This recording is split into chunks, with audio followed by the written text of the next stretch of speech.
उस रात नौजवान ने चोर के साथ जो किया। राधे राधे, जय श्री कृष्णा। ये कहानी एक चोर और ट्रेन में सफ़र कर रहे नौजवान की है। तो आइए जानते हैं कि इस कहानी में क्या है। इस कहानी को पूरा ज़रूर सुने।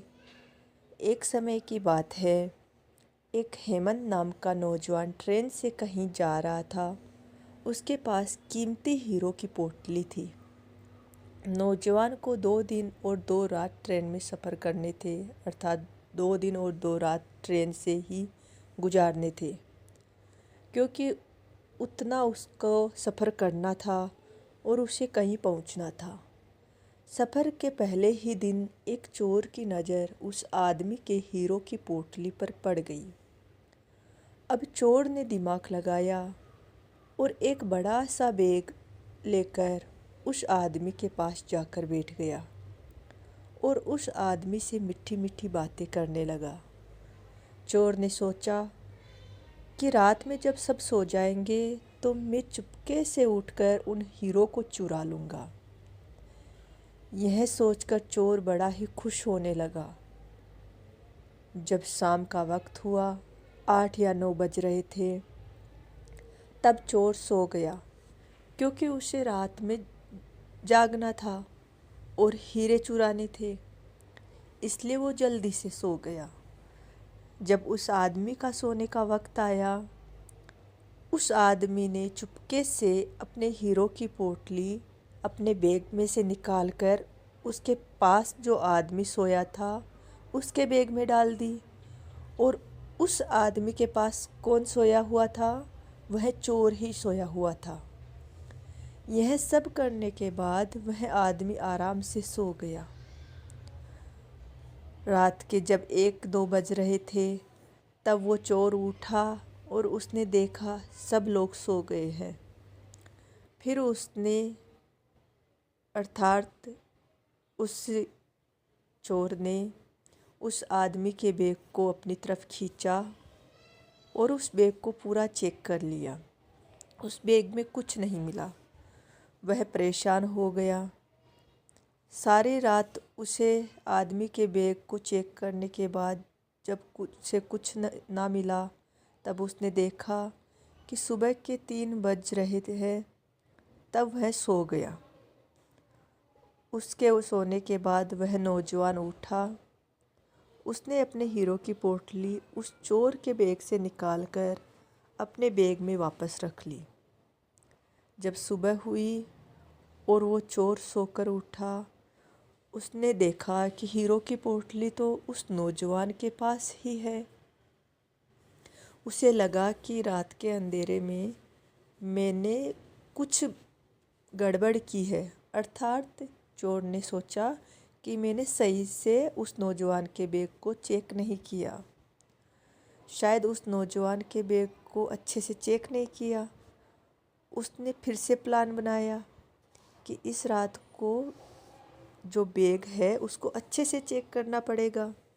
वह चोर फिर से शाम होते ही 7 बजे जल्दी से सो गया और नौजवान ने फिर से अपने हीरो की पोटली को अपने बैग से निकालकर उस चोर के बैग में डाल दी। चोर रात में फिर से उठा और उस नौजवान के बैग को खींचा। फिर से ढूंढने लगा, लेकिन हीरे नहीं मिले। अर्थात चोर को काफ़ी देर तक ढूंढने के बाद में भी उस नौजवान के बैग में हीरे नहीं मिले। वह परेशान होकर फिर से सो गया। वह आदमी अर्थात नौजवान सुबह के 4 बजे उठा, अपने हीरो की पोटली चोर के बैग से निकालकर अपने बैग में वापस डाल दी। जब सुबह हुई, स्टेशन आया।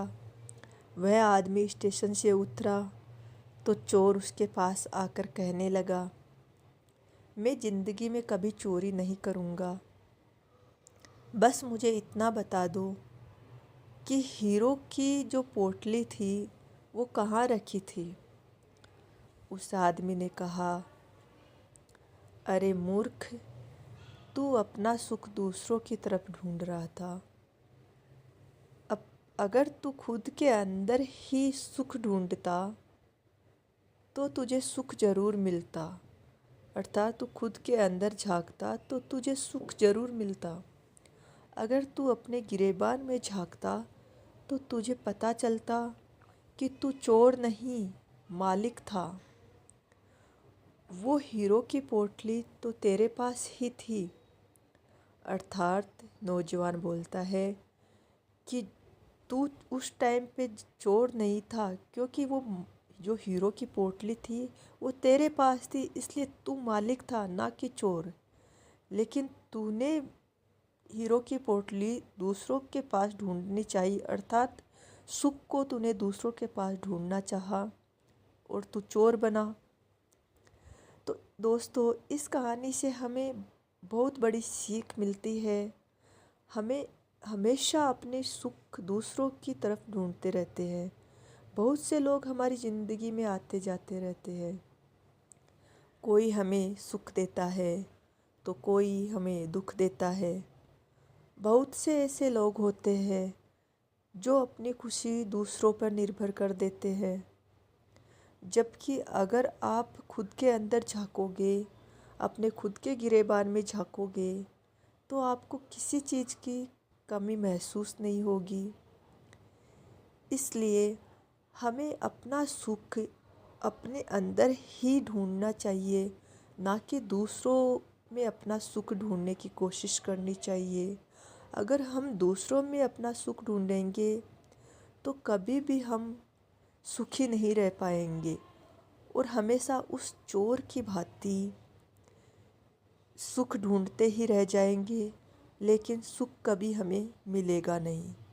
इसलिए इस कहानी से हमें यही सीख मिलती है कि हमें अपना सुख अपने भीतर ही मिलता है, दूसरों के भीतर नहीं मिलता। ये कहानी पसंद आई हो तो कृपया चैनल को सब्सक्राइब ज़रूर करें। जय श्री राम, जय श्री राम।